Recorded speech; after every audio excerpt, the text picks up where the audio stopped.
Revit Architecture, poziom podstawowy, lekcja 16. Skala widoku. Skalę możemy zmieniać w lewym dolnym rogu okna pracy, tutaj gdzie jest symbol. Wcześniej już o tym wspominałem, ale obiecałem, że w późniejszych lekcjach powiem na ten temat więcej i właśnie teraz przyszedł na to czas. Żeby dobrze zaobserwować, jaki wpływ ma skala na to, co dzieje się z widokiem, przejdźmy sobie na rzut 0.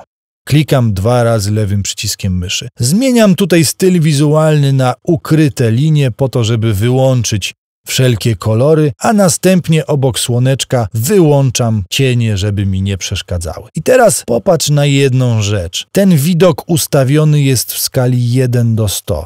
Zmieńmy skalę tego widoku na 1:50 i zaobserwujmy, co się wydarzy. Elementy modelowe pozostały niezmienione, natomiast wszystkie elementy opisowe delikatnie się zmniejszyły, czyli wszystkie etykietki, etykietka pomieszczenia, wymiary, opisy słupów, ale również elementy pomocnicze, czyli osi. Zmieńmy ponownie na 1:100.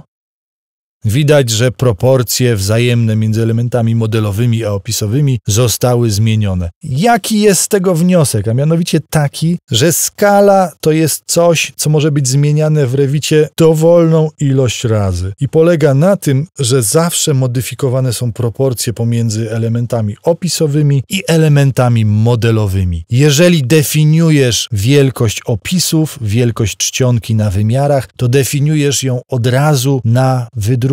I bez względu na to, jaka jest ustawiona skala, ta wielkość zawsze będzie taka, jaką ją ustaliłaś. To jest naprawdę genialna sprawa. Dzięki za uwagę i do usłyszenia w następnym odcinku.